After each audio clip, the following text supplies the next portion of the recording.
죄의 유혹이 다가올 때, 죄의 충동이 다가올 때 어떻게 그것을 이길 수 있을까요? 하나님 앞에서 옳은 길을 택하기 위해서는 어떻게 해야 할까요?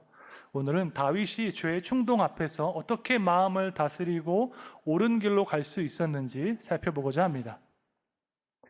오늘 본문에서 사울 왕은 3,000명의 군사를 이끌고 다윗을 추격하고 있습니다.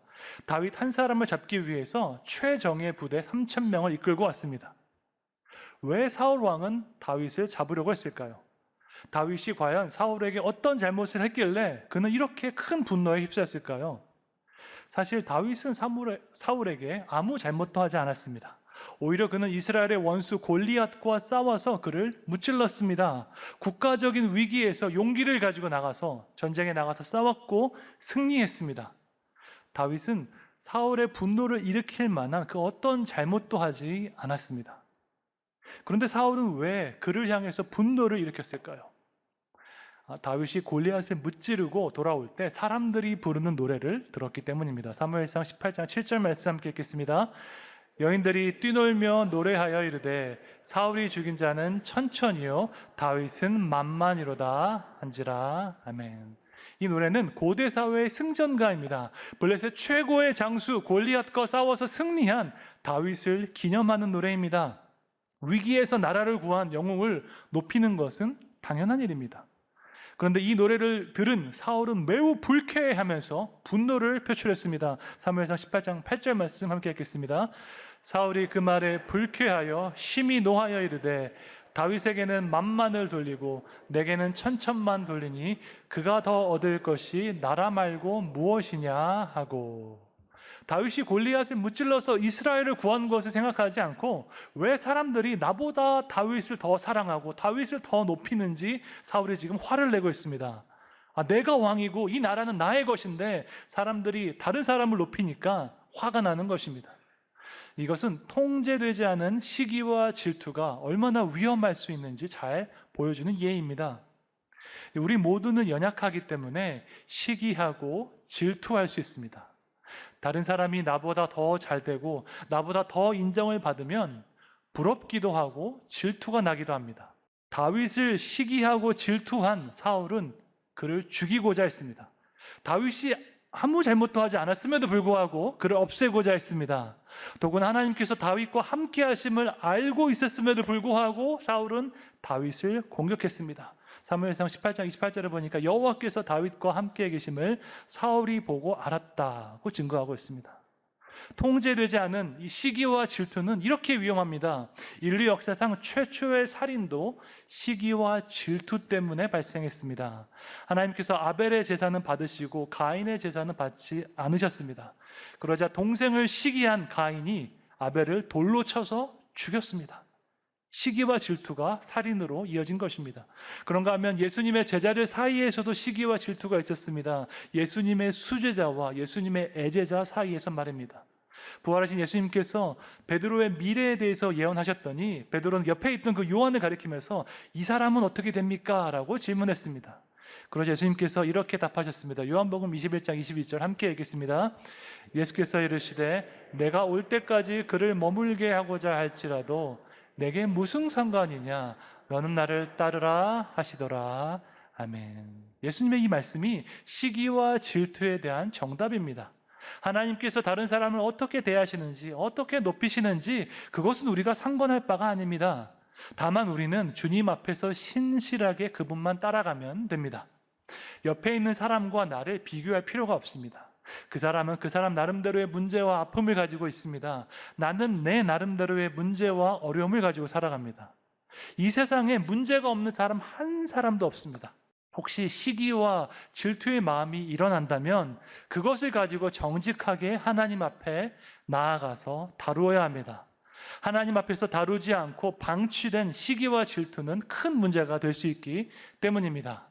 다윗을 시기에서 큰 죄를 지었던 사울을 기억하면서 하나님 앞에서 나의 마음을 정직하게 돌아보고 다루시기를 주님의 이름으로 축원합니다.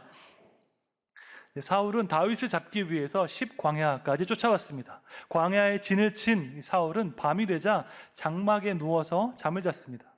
한밤중에 다윗과 그의 부하 장수 아비새가 사울의 진영으로 몰래 잠입해서 들어갔습니다.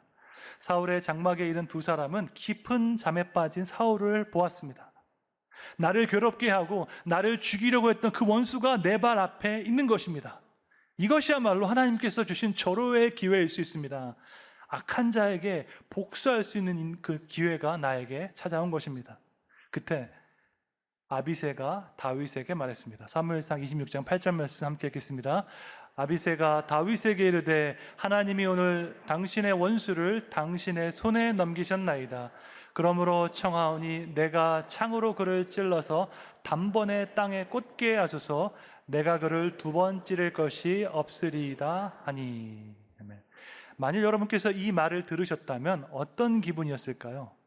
내 원수가 무방비 상태로 지금 내 앞에 있는데 나의 충신이 나에게 말합니다. 이것이야말로 하나님께서 우리에게 주신 절호의 기회입니다. 제가 알아서 처리하겠습니다. 대답할 필요도 없습니다. 그냥 조용히 고개만 한번 끄덕이면 됩니다. 그러면 내 손에 피를 묻히지 않고 원수를 처치할 수 있습니다.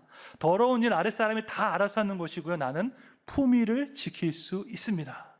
혹시 나중에 누가 물으면 그거 아비새가 스스로 알아서 한 것이라고 변명하면 됩니다. 윗사람 입장에서 가장 편안하고 가장 흡족한 상태입니다. 그런데 다윗은 달랐습니다. 다윗은 일반 사람과 달랐습니다. 원수를 원수로 갚는 일반 사람과는 다른 태도를 가지고 있었습니다. 다윗은 아비새에게 이렇게 말합니다. 사무엘상 26장 11절 말씀 함께 읽겠습니다. 내가 손을 들어 여호와의 기름 부음 받은 자를 치는 것을 여호와께서 금하시나니 너는 그의 머리 곁에 있는 창과 물병만 가지고 가자 하고. 다윗은 원수 사울을 죽일 수 있었지만 그렇게 하지 않았습니다. 내가 스스로 재판장이 되어서 내 대적에게 복수할 수 있었지만 그렇게 하지 않았습니다. 대신에 하나님께서 재판장이 되어서 나와 그 사람 사이에서 심판하시기를 기다렸습니다. 저는 이 순간이 다윗의 인생에서 가장 용기 있었던 순간이라고 생각합니다. 사나운 맹수로부터 양을 구하는 것보다, 무시무시한 장수 골리앗을 무찌른 것보다 더 용기 있는 것은 무방비 상태로 내 앞에 있는 그 원수를 해치지 않은 것입니다. 한 가지 놀라운 사실이 있습니다. 다윗이 사울에게 복수하지 않고 그를 살려준 것이 이번이 처음이 아니었습니다. 사무엘상 24장에 보면 다윗이 그 엔게디 광야에서도 사울에게 복수할 수 있는 기회가 있었습니다. 다윗과 용사들이 동굴에 숨어 있었는데 사울이 혼자서 그 동굴 안으로 들어왔습니다. 그때 용사들이 말하기를 지금이야말로 사울을 죽일 수 있는 절호의 기회입니다. 사울을 죽입시다 라고 했습니다. 그러자 그때도 다윗은 하나님께서 기름 부은 자를 내가 해칠 수 없다라고 말했습니다. 성경이 비슷한 사건을 2번 기록한 데에는 특별한 이유가 있습니다. 신명기에 보면 2명의 증인이 증거하는 사건은 확정적이라고 했습니다. 신명기 19장 15절 말씀 함께 읽겠습니다. 사람의 모든 악에 관하여 또한 모든 죄에 관하여는 한 증인으로만 정할 것이 아니요 2 증인의 입으로나 또는 3 증인의 입으로 그 사건을 확정할 것이며. 아멘. 다윗이 사울을 해치지 않고 살려준 것을 2번이나 성경에 기록한 데에는 특별한 이유가 있습니다.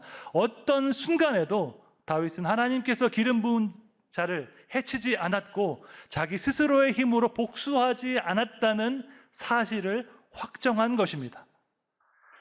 여러분, 이것은 다윗이 착해서 그런 것이 아닙니다. 다윗이 마음이 약해서 손에 피를 묻히기 싫어서 그런 것이 아닙니다. 다윗은 누구보다도 용맹한 사람이었고 수많은 전투를 경험했습니다. 그런데 왜 다윗은 사울을 살려주었을까요?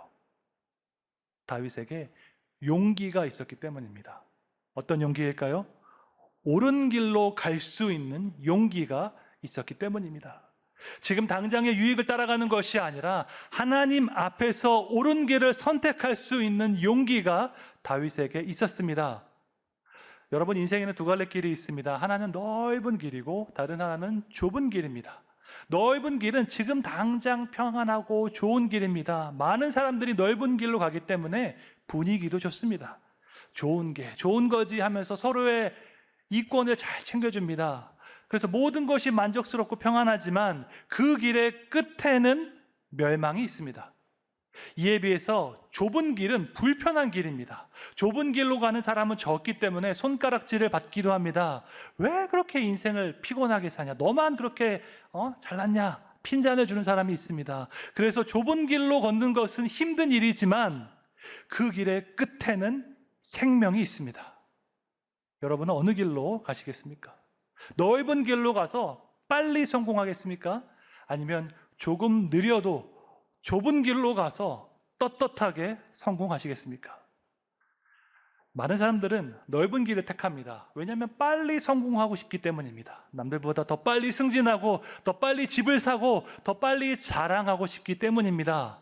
그런데 그 끝은 어떻습니까? 편법과 불법을 써서 빨리 성공한 사람들의 끝은 어떻습니까? 마지막 날에 하나님의 심판대 앞에서 부끄러움을 당한다면 어떤 기분일까요?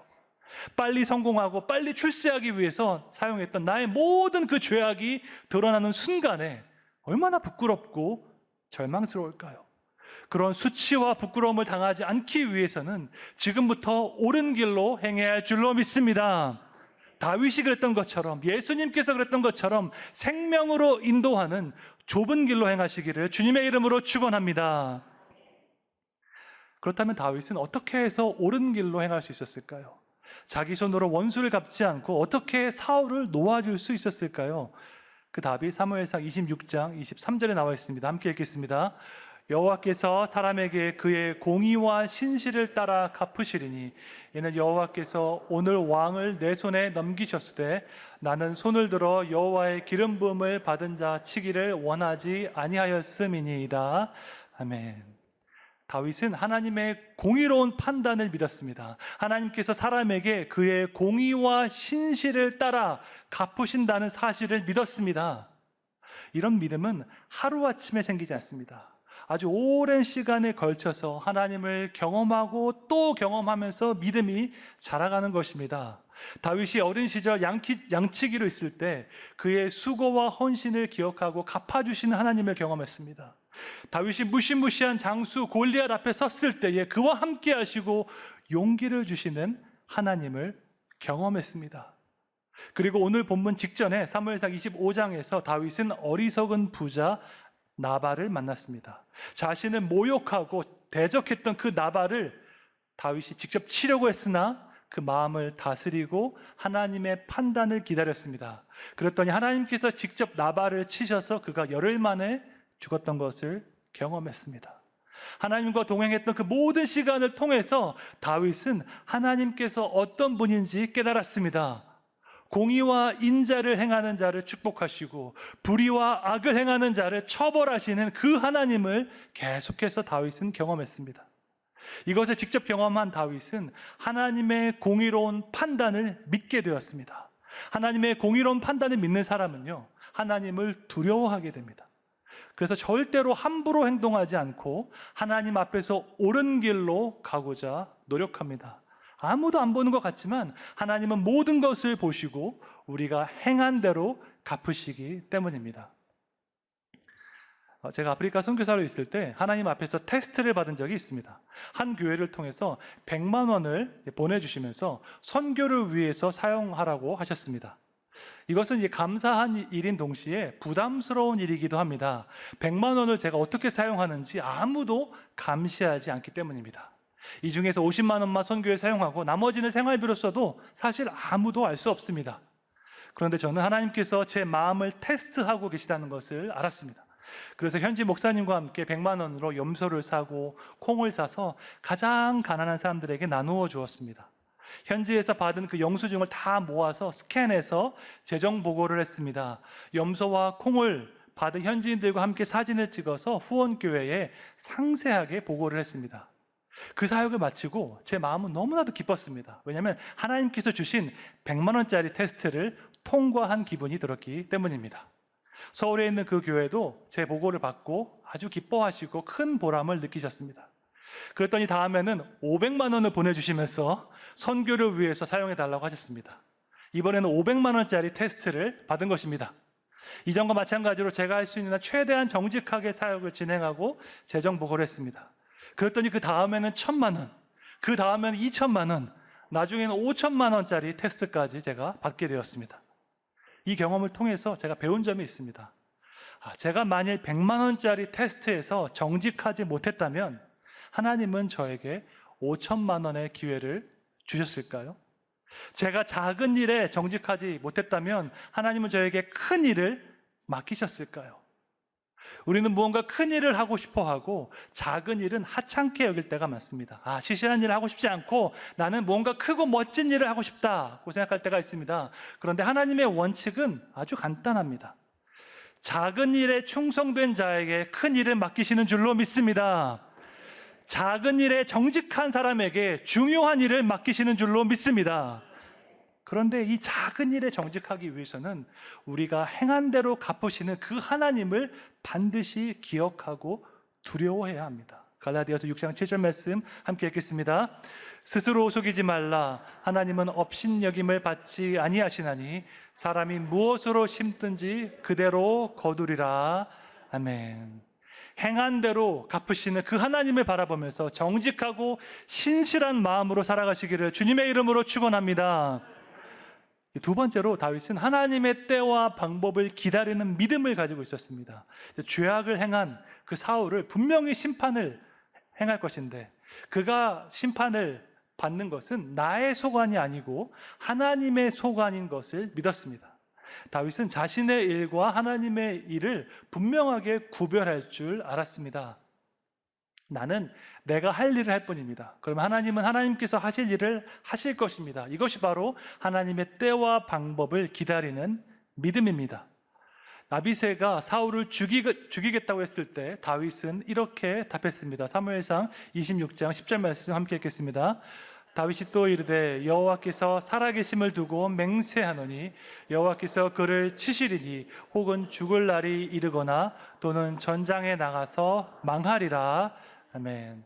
한글 성경에는 여호와께서 살아계심을 두고 맹세하노니라고 되어 있는데 히브리어 성경을 그대로 직역하면 여호와께서 확실하게 살아계시기 때문에라고 할 수 있습니다. 하나님께서 확실하게 살아계시기 때문에 그분이 사울을 직접 심판하실 것이라는 것입니다. 하나님께서 사울을 치시든지 아니면 자연사하든지 아니면 전쟁에서 전사할 것이라는 말입니다. 사울이 언제 어떤 방식으로 심판받을지는 모릅니다. 하지만 확실한 것은 공의로우신 하나님께서 살아계시기 때문에 그는 하나님의 때에 하나님의 방법으로 심판을 받을 것입니다. 그러므로 내가 감히 하나님의 자리에 올라가서 사울을 심판하지 않겠다 하는 것입니다. 왜냐하면 사울은 하나님께서 택하시고 기름 부은 사람이기 때문입니다. 하나님께서 세우신 사람은 하나님께서 직접 낮추실 것이라고 다윗은 믿었습니다. 이것은 누군가를 판단하고 심판하는 그 권리가 나한테 있는 것이 아니라 하나님께 있음을 인정하는 것입니다. 나보다 훨씬 더 공정하게 심판하실 하나님을 믿고 그분이 판단하실 때까지 기다리는 것입니다. 여러분, 진정한 믿음은 하나님께서 판단하실 때까지 기다릴 수 있는 믿음입니다. 성경에 보면 다윗과 같은 믿음을 가졌던 인물이 또 있었습니다. 바로 요셉입니다. 요셉은 형들에 의해서 노예로 팔려갔습니다. 애굽에서 노예로 오랫동안 고생하다가 마침내 애굽의 총리가 되었습니다. 그리고 그때 형들을 다시 만났습니다. 요셉에게는 죄악을 향한 그 형들을 심판할 수 있는 충분한 권력이 있었습니다. 그런데 요셉은 형들에게 복수하지 않았습니다. 창세기 50장 19절 말씀 함께 읽겠습니다. 요셉이 그들에게 이르되 두려워하지 마소서 내가 하나님을 대신하리이까. 아멘. 여러분, 구약 성경에서 예수님을 예표하는 인물이 두 사람이 있습니다. 장차 오실 그 메시아가 어떤 분인지 보여주는 그림자와 같은 인물이 두 명 있는데 바로 요셉과 다윗입니다. 그런데 이 두 사람에게 공통점이 있습니다. 바로 하나님의 때와 방법을 기다리는 믿음이 있다는 점입니다. 내가 직접 나서서 복수하지 않고 내가 직접 나서서 심판하지 않고 하나님께서 일하실 때까지 기다릴 줄 알았습니다. 예수님 역시 마찬가지였습니다. 아무런 죄가 없으신 예수님께서 빌라도에게 고난을 당하시고 십자가에서 돌아가셨습니다. 십자가 아래에 있던 사람들이 예수님을 조롱했습니다. 당신이 하나님의 아들이거든 십자가에서 내려와라 조롱했습니다. 전능하신 예수님은 당장 십자가에서 내려가서 조롱하는 자들을 심판할 수 있었습니다. 하늘에서 12군단도 더 되는 천사들을 내려서 로마 군사들을 처벌할 수 있었습니다. 그러나 예수님은 그렇게 하지 않으셨습니다. 예수님은 하나님의 때와 하나님의 방법을 기다릴 수 있는 믿음이 있었기 때문입니다. 예수님께 죄가 없다는 것을 증명하신 하나님의 방법은 로마 군사들을 처벌한 것이 아니었습니다. 하나님은 사흘 만에 예수님을 그 죽음에서 다시 살리심으로써 그분의 공의를 나타내셨습니다. 예수님께 죄가 없다는 것을 증명하신 하나님의 방법은 우리가 생각하는 방법과는 아주 다른 방법이었습니다. 하나님의 뜻과 하나님의 방법이 내 생각과 다를 수 있다는 것을 인정하는 것이 바로 믿음입니다. 하나님은 내 생각대로 일하셔야 한다 하는 것은 믿음이 아니라 미신입니다. 다시 한번 말씀드립니다. 하나님의 뜻과 방법이 내 생각과 다를 수도 있다는 것을 인정하는 것이 믿음입니다. 하나님은 반드시 내 생각대로 일하셔야 돼 하는 것은 믿음이 아니라 미신인 것입니다. 이사야 55장 8절 9절 말씀 함께 읽겠습니다. 이는 내 생각이 너희의 생각과 다르며 내 길은 너희의 길과 다름이니라. 여호와의 말씀이니라. 이는 하늘이 땅보다 높음같이 내 길은 너희의 길보다 높으며 내 생각은 너희의 생각보다 높음이니라. 아멘. 내 생각보다 더 크고 높으신 생각, 내 계획보다 더 놀라운 계획을 가지고 계신 그 하나님을 신뢰하는 믿음을 가지시기를 주님의 이름으로 축원합니다. 이렇게 다윗은 하나님의 공의로운 판단을 바라보는 믿음을 가졌습니다. 또한 하나님의 때와 하나님의 방법을 기다리는 믿음도 가졌습니다. 그래서 자신이 직접 사울을 처치하지 않고 하나님의 손에 그를 맡기는 그런 용기를 가질 수 있었습니다. 이렇게 정의롭고 용기가 있었던 다윗이었는데 인생의 후반부에서는 큰 죄를 짓고 맙니다. 잘 아시는 것처럼 우리아의 아내 밧세바를 취하고 그 죄를 덮기 위해서 우리아를 죽였습니다. 하나님께서 분명하게 금하신 간음을 하고 살인을 행한 것입니다. 똑같은 사람이 이렇게 다르게 행동할 수 있을까요? 과거에는 너무나도 믿음이 좋았는데 어떻게 지금은 그 믿음이 더 작아질 수가 있을까요? 어떻게 해야지 우리는 마지막까지 변하지 않고 끝까지 옳은 길로 갈 수 있을까요? 여러분, 동물과 사람의 차이점이 무엇입니까? 동물은 나쁜 것을 경험해 봐야지 알지만 사람은 경험해 보지 않고서도 그것을 피할 수 있습니다. 예를 들어서 불을 가까이 하면 뜨겁다는 것을 동물은 한번 가까이 가봐야 알지만 사람은 데워보지 않고도 피할 수 있습니다. 세상에 온갖 나쁜 것들이 있는데 그것을 직접 경험해 볼 필요가 없습니다. 알코올에 중독되면 건강을 해친다는 것을 직접 경험해 볼 필요가 없습니다. 배우자 말고 다른 사람 만나면 가정이 깨어진다는 것을 직접 경험해 볼 필요가 없습니다. 하나님께서 하지 말라고 한 그 나쁜 행동을 하고 나서 진짜 이게 나쁜 거구나 후회할 필요가 없습니다. 정말 지혜로운 사람은 하나님의 말씀에 순종해서 그 나쁜 일을 경험하지 않은 사람입니다. 온갖 나쁜 일 다 경험하고 인생의 마지막에 가서 후회하는 사람은 어리석은 사람인 것입니다. 우리를 유혹하는 그 죄의 충동 앞에서 우리는 다윗의 인생을 기억해야 할 줄로 믿습니다. 옳은 길로 가기 위해서는 하나님의 공의로운 판단을 바라보아야 합니다. 하나님은 우리가 행한 것을 기억하시고 그대로 갚아주시기 때문입니다. 또한 하나님의 때와 방법을 기다리는 인내를 가져야 합니다. 내 생각보다 더 크고 높은 하나님의 생각을 기다려야 합니다. 마지막으로 내 행동은 반드시 나에게로 돌아온다는 것을 기억해야 합니다. 인생은 단절된 점이 아니라 하나로 연결된 선이기 때문입니다. 당장의 쾌락을 따라가지 마시고 죄의 유혹 앞에서 무엇이 지혜로운 결정인지 깊이 생각하시기를 축원합니다. 행한 대로 갚으시는 하나님을 두려워하는 마음으로 주님 앞에서 옳은 길로 행하시기를 주님의 이름으로 축원합니다.